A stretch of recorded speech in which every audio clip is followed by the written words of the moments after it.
Vous êtes-vous déjà demandé ce que révèlent réellement les gestes et les expressions des personnes autour de vous? Comme si chaque interaction sociale était un chemin à travers un labyrinthe complexe de signaux cachés et d'indices subtils, vous cherchez à déchiffrer le vrai du faux, à comprendre ce qui se cache derrière les mots non dits. Vous n'êtes pas seul dans cette quête de clarté. C'est une aventure commune à beaucoup, un parcours pour découvrir les intentions réelles derrière les sourires polis et les poignées de main fermes. Un domaine exploré par les philosophes comme Marc Aurèle et les penseurs modernes. Dans cette vidéo, nous plongerons dans l'art de lire les gens à travers 23 techniques psychologiques qui vous permettront de décrypter quiconque instantanément. Du langage corporel aux subtilités qui en disent bien plus que les mots, cette vidéo va vous ouvrir les portes d'une compréhension approfondie qui transformera ta manière d'interagir avec le monde qui t'entoure. Ces techniques ne sont pas de simples anecdotes superficielles. Elles s'appuient sur des principes solides de psychologie humaine et d'observation comportementale. Au fur et à mesure que nous avancerons, ces astuces vous équiperont pour mieux naviguer dans vos interactions quotidiennes, vous aidant à identifier non seulement qui est authentiquement de votre côté, mais aussi ceux qui pourraient chercher à tirer avantage de votre bienveillance. Du stoïcisme à la science moderne, nous utiliserons diverses lentilles pour analyser et comprendre les subtilités du langage corporel, des expressions faciales et des modulations de voix. Que vous soyez en train de négocier un contrat, de forger une nouvelle amitié ou simplement curieux de mieux comprendre vos proches, ces techniques vous donneront un avantage précieux. C'est un voyage vers une compréhension plus profonde des dynamiques humaines, une exploration de comment et pourquoi les gens montrent ce qu'ils montrent et cachent ce qu'ils cachent. Préparez-vous à transformer votre capacité à lire les gens, à renforcer vos relations et à naviguer dans le monde social avec une nouvelle acuité. Êtes-vous prêt à voir au-delà des apparences? Suivez-nous dans cette exploration captivante de la nature humaine. Je t'invite à rester jusqu'à la fin de cette vidéo et à la partager avec ceux que tu penses qui bénéficieront de ces enseignements intemporels. Je promets non seulement une réflexion profonde, mais une véritable transformation dans la manière dont tu perçois et réagis au monde qui t'entoure. Avant de plonger, assurons-nous que cette sagesse atteigne le plus grand nombre possible. Clique sur le bouton « J'aime » et active la cloche de notification. Cela indique à YouTube que tu trouves de la valeur dans ce que nous partageons.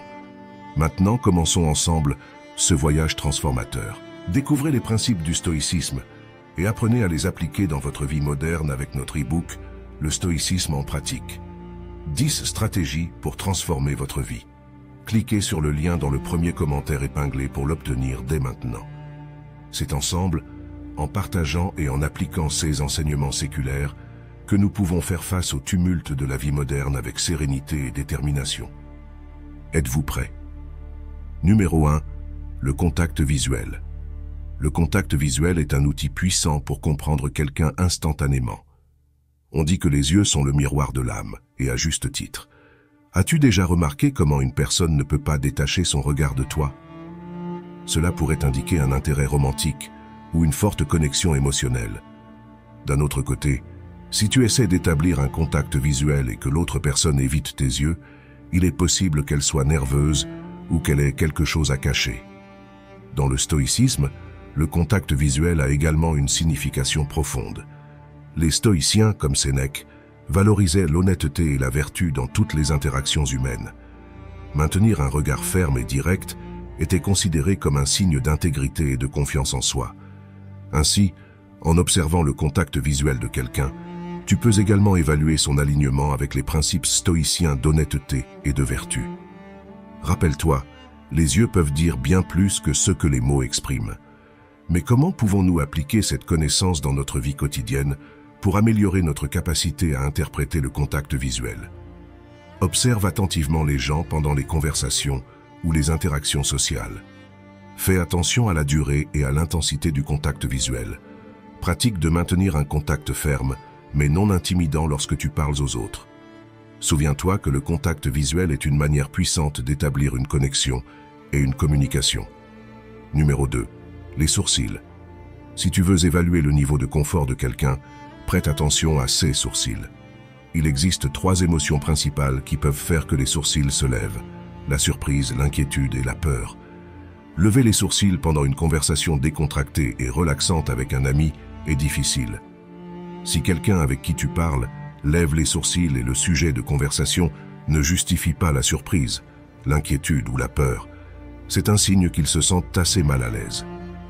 Dans le stoïcisme, le contrôle des expressions faciales avait également une importance significative. Les stoïciens croyaient en la modération émotionnelle et la capacité de maintenir le calme dans toutes les situations.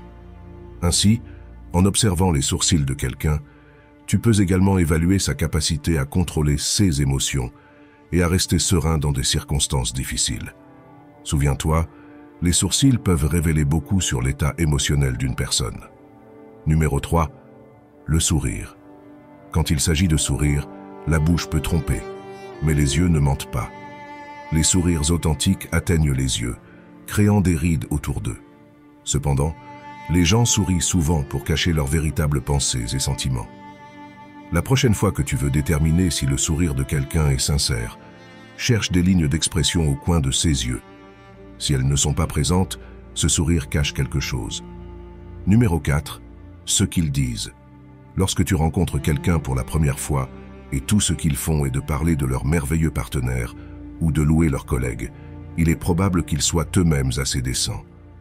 Les études montrent que plus les gens qualifient les autres de gentils, polis, aimants et bien éduqués, plus ils sont susceptibles de posséder ces caractéristiques eux-mêmes. Cependant, l'inverse est également vrai. Quelqu'un qui critique les autres en les décrivant comme manipulateurs et désagréables est plus susceptible de posséder ces traits de caractère eux-mêmes. Il est également possible qu'ils aient des antécédents de dépression ou de troubles de la personnalité. Garde un sens critique et analyse si les personnes avec lesquelles tu interagis montrent une cohérence entre ce qu'elles disent et ce qu'elles font. Numéro 5. La direction du rire. Quand nous rions, nous avons tendance à regarder vers la personne avec laquelle nous nous sentons le plus connectés émotionnellement ou que nous souhaitons engager dans notre rire. Cette direction du rire peut révéler qui est important pour nous à ce moment-là et avec qui nous nous sentons le plus à l'aise ou connectés. Par exemple, si tu es dans un groupe et que tu ris en regardant une personne en particulier, cela pourrait indiquer que tu te sens plus proche ou plus à l'aise avec cette personne à ce moment-là. Mais comment peux-tu l'appliquer? Lorsque tu observes quelqu'un rire et regarder une autre personne, réfléchis à la dynamique de cette relation. Y a-t-il une connexion émotionnelle évidente entre eux? Se sentent-ils à l'aise et liés mutuellement? Observe si cette direction du rire est constante au fil du temps et si elle reflète des relations proches et positives. Cela peut t'aider à mieux comprendre les interactions sociales et les relations personnelles dans différents contextes. Numéro 6. Le paralangage. Le paralangage est la communication non verbale, comme ton ton de voix, ton intonation ou ta manière de parler. C'est essentiellement une façon élégante de dire que tu dois prêter attention à la façon dont quelqu'un dit quelque chose. Par exemple, si quelqu'un te répond avec un ton monotone, il est probable qu'il soit déconnecté de ton propos et non intéressé. L'utilisation du sarcasme est un autre bon exemple. Lorsqu'une personne utilise le sarcasme, ce qu'elle veut vraiment dire est souvent l'opposé de ce qu'elle dit. Alors, fais attention à l'accent qu'ils mettent sur les mots et à la façon dont ils les disent. Cela te donnera un bon indice sur leurs véritables intentions. Dans le contexte, le paralangage peut aussi être interprété comme une façon d'exprimer la vertu stoïque de la modération. Les stoïciens mettaient l'accent sur l'importance de rester calme et serein dans toutes les situations, même dans la façon de parler.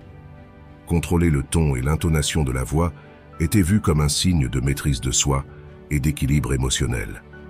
Ainsi, en prêtant attention au paralangage, tu n'interprètes pas seulement les intentions de quelqu'un, mais tu observes également comment ils reflètent les principes stoïciens de la modération dans leur communication non verbale. Numéro 7. Regard latéral. Lorsque tu te trouves dans une conversation, observe la position du corps de l'autre personne. S'ils sont face à toi et maintiennent un contact visuel, il est probable qu'ils soient intéressés et engagés dans la conversation. Cependant, si tu remarques que la personne détourne le regard sur le côté ou cherche une sortie, cela peut indiquer qu'elle se sent mal à l'aise ou qu'elle n'est pas très intéressée à poursuivre l'interaction. Être attentif à ces signes t'aidera à mieux lire les signaux non verbaux et à adapter ton comportement en conséquence. Numéro 8. Hochement de tête fréquent. Le hochement de tête est généralement un signe d'accord, mais un hochement de tête exagéré peut signaler une anxiété pour l'approbation. Lorsque tu dis quelque chose à quelqu'un et qu'il hoche excessivement la tête, cela signifie qu'ils sont préoccupés par ce que tu penses d'eux, ou qu'ils doutent de leur capacité à suivre tes instructions. D'un autre côté, le hochement de tête fréquent pourrait aussi être des gestes inconscients qui sont des signaux pour que l'autre personne se dépêche, comme lorsque quelqu'un regarde constamment sa montre ou touche ses clés de voiture. Le hochement de tête fréquent peut aussi être interprété comme une façon de chercher une validation externe. Dans le contexte du stoïcisme, cette recherche excessive d'approbation peut être en conflit avec le principe stoïque de l'indépendance intérieure. Les stoïciens mettaient l'accent sur l'importance de trouver la paix et la tranquillité en soi, plutôt que de dépendre de l'approbation externe. Ainsi, en observant le hochement de tête fréquent, tu peux aussi réfléchir à la façon dont cela reflète la relation de quelqu'un avec son propre sens de la valeur et de l'estime de soi. Numéro 9. Barbiche et mâchoire. Lorsque quelqu'un est en train de prendre une décision, il a tendance à se frotter la barbiche. Il peut regarder en haut, en bas ou sur le côté. C'est un signe certain qu'il réfléchit profondément. Une mâchoire serrée est un signe de stress, indépendamment de ce que la personne dit. Cela indique un niveau considérable d'inconfort. La conversation peut se diriger vers quelque chose qui les préoccupe, ou leur esprit peut être ailleurs, concentré sur quelque chose qui les stresse. En observant ces gestes, tu peux ajuster ton approche et gérer la situation de manière plus compatissante. Si tu remarques que quelqu'un se frotte la barbiche, donne-lui du temps pour réfléchir et ne le presse pas pour obtenir une réponse immédiate. Si sa mâchoire est tendue, envisage une approche plus douce et compréhensive dans la conversation pour aider à soulager son stress. Numéro 10. Posture. La façon dont une personne se tient peut te donner quelques indications sur sa confiance en soi. Par exemple, si quelqu'un marche droit, les épaules en arrière et le regard vers l'avant, cela indique qu'il se sent bien dans sa peau et qu'il est confiant. Cependant, si quelqu'un est voûté et regarde le sol en marchant, cela donne une impression très différente. Cela ne signifie pas nécessairement qu'ils ont une faible estime de soi, mais c'est le message que cela transmet. Du point de vue du stoïcisme, la manière dont nous nous portons peut refléter notre attitude envers la vie et notre capacité à faire face aux défis avec sérénité et confiance. Les stoïciens valorisaient la vertu de la force et de la confiance en soi dans toutes les situations. En prêtant attention à la posture et au comportement des gens, nous pouvons non seulement mieux comprendre leur niveau de confiance, mais aussi offrir le soutien nécessaire pour les aider à cultiver une attitude plus positive et résiliente face à la vie. Numéro 11. Frottement des mains. On croit que les mains transmettent ce que pense la tête. Lorsqu'une personne se frotte les mains, cela signifie généralement qu'elle ressent quelque chose de positif à propos de quelque chose. Les gens ont tendance à faire cela lorsqu'ils ont des espoirs pour quelque chose de bon qui est sur le point de se produire à l'avenir et qu'ils sont excités à ce sujet. Imagine que tu es dans une réunion de planification de projet et que tu remarques que l'un de tes collègues se frotte les mains pendant que vous discutez des idées pour un projet excitant à venir. Cela pourrait indiquer qu'ils sont enthousiasmés par les perspectives du projet et ont des attentes positives quant à son succès. En reconnaissant ce geste, tu peux soutenir leur enthousiasme et travailler ensemble pour réaliser ces attentes. Numéro 12. La poignée de main. Tu peux en dire beaucoup sur une personne par sa poignée de main. Douce et lâche, et il est probable qu'il soit soumis ou facilement influençable, trop forte et écrasante, et ils sont peut-être du genre dominant. La durée est également importante. Trop longue et c'est bizarre, mais trop courte pourrait indiquer un certain type de conflit. Il est possible que la personne ne veuille pas établir une connexion profonde avec toi, mais cela pourrait aussi signifier qu'elle n'a pas beaucoup de temps. Souviens-toi qu'il est important de maintenir le contact visuel pendant la poignée de main et d'éviter de donner la main tout en étant assis, car cela peut transmettre une sensation de passivité ou de manque d'engagement. Numéro 13. Les chaussures. Les chaussures d'une personne peuvent dire beaucoup sur sa personnalité. Apparemment, nous émettons tous des jugements sur les chaussures des gens, mais les études montrent que ces jugements sont assez précis. Les personnes nerveuses auront des chaussures neuves ou très propres. Les types amicaux porteront des chaussures pratiques.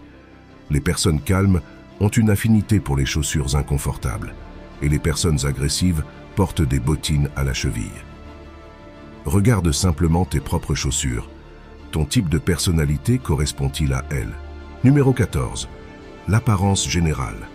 Comment une personne s'habille et se présente peut en dire long sur elle. Si la personne a les cheveux en place, les vêtements repassés et montre une attention au style, ils peuvent être très soucieux des détails. Quelqu'un avec une garde-robe plus décontractée ou des cheveux ébouriffés pourrait être créatif ou simplement désordonné. Et puis, quelqu'un qui semble négligé et malodorant pourrait simplement être une personne très paresseuse. Imagine que tu es à une réunion sociale et que tu rencontres quelqu'un de nouveau.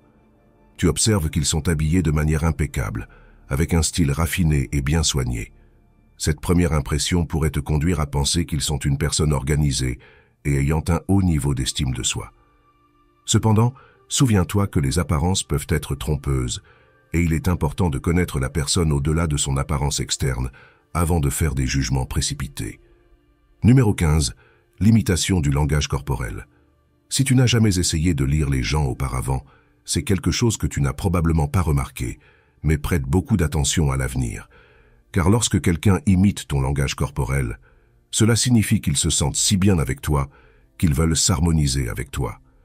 C'est un signe que la conversation se passe bien et que l'autre partie est réceptive à ton message. Cela se fait inconsciemment, car personne ne se promène avec l'intention de copier quelqu'un, mais lorsque nous nous sentons à l'aise avec les gens, nous avons tendance à faire ce qu'ils font. Souviens-toi que le langage corporel est un outil puissant pour établir des connexions et comprendre les émotions des autres. Numéro 16. L'utilisation du téléphone mobile. Par exemple, si une personne regarde constamment son téléphone et est distraite pendant une conversation, cela peut indiquer un manque d'intérêt ou d'ennui. D'un autre côté, si quelqu'un éteint ou range son téléphone et se concentre entièrement sur la conversation, cela peut indiquer attention et respect. Numéro 17. Se mordre les lèvres. Le geste de se mordre les lèvres peut avoir plusieurs significations, dépendant du contexte et de la situation. Par exemple, certaines personnes peuvent se mordre les lèvres comme un signe d'anxiété ou de nervosité, surtout si elles se trouvent dans une situation stressante ou inconfortable. D'autres peuvent le faire comme une manière de garder les lèvres hydratées ou simplement comme une habitude inconsciente. Observe quand et comment quelqu'un se mord les lèvres pendant une conversation pour obtenir des indices sur son état émotionnel et son niveau de confort. Numéro 18. Mouvements répétitifs. Les mouvements répétitifs peuvent varier de gestes subtils, comme jouer avec un anneau, ou bouger nerveusement le pied à des mouvements plus évidents, comme tambouriner des doigts sur la table. Ces gestes peuvent être une façon de soulager le stress ou l'anxiété accumulée pendant une conversation. Observer ces mouvements peut te fournir des informations précieuses sur l'état émotionnel de la personne et comment elle se sent à ce moment-là. Si tu remarques des mouvements répétitifs, tu peux essayer d'établir un environnement plus détendu et confortable pour aider à calmer les nerfs de la personne et améliorer l'interaction. Numéro 19. Changement dans la respiration. La respiration est un signal physique important qui peut révéler beaucoup sur l'état émotionnel d'une personne. Les changements dans le rythme respiratoire peuvent indiquer des émotions intenses telles que l'anxiété, la nervosité ou l'excitation. Fais attention à si la personne respire plus rapidement ou plus lentement que d'habitude, car cela peut te fournir des indices sur comment elle se sent à ce moment-là. Si tu remarques des changements significatifs dans la respiration de la personne, tu peux ajuster ton approche dans la conversation pour mieux s'adapter à son état émotionnel et garantir une interaction plus fluide et satisfaisante. Numéro 20. Mouvements d'évasion. Les mouvements d'évasion, comme croiser les bras sur la poitrine ou se reculer légèrement de la personne avec qui il parle, peuvent indiquer un inconfort, une résistance ou un manque d'intérêt dans la conversation. Ces gestes peuvent être une façon de se protéger émotionnellement ou d'exprimer un désaccord ou un mécontentement. Si tu remarques des mouvements d'évasion, tu peux essayer de reconnecter avec la personne en utilisant des techniques d'écoute active et d'empathie. Essaye de valider leurs sentiments et préoccupations pour créer un environnement plus collaboratif et réceptif dans la conversation. Numéro 21. Utilisation de l'espace personnel. L'utilisation de l'espace personnel peut varier selon les cultures et les préférences individuelles, mais observer comment une personne gère son espace proche peut te fournir des informations précieuses sur son niveau de confort et de confiance dans l'interaction. Si la personne tend à maintenir une distance plus large avec toi ou semble mal à l'aise lorsque tu t'approches, cela peut indiquer qu'ils ont besoin de plus d'espace personnel ou qu'ils se sentent tendus dans la situation. D'un autre côté, si la personne montre des signes d'envahir ton espace personnel de manière inappropriée, il peut être nécessaire d'établir des limites claires pour maintenir une interaction respectueuse et confortable pour les deux parties. Numéro 22. Pupilles dilatées. Les pupilles dilatées peuvent être un indice important de la réponse émotionnelle d'une personne. Dans des situations d'intérêt ou d'attraction, les pupilles tendent à se dilater naturellement. Observer ce changement dans la taille des pupilles peut révéler l'intensité des émotions que la personne éprouve à ce moment-là. D'un autre côté, dans des situations de stress ou d'anxiété, les pupilles peuvent se contracter. Être attentif aux pupilles dilatées peut t'aider à mieux comprendre l'état émotionnel sous-jacent de la personne et à adapter ta communication en conséquence pour maintenir une interaction positive et efficace. Numéro 23. Mouvements inconscients des pieds.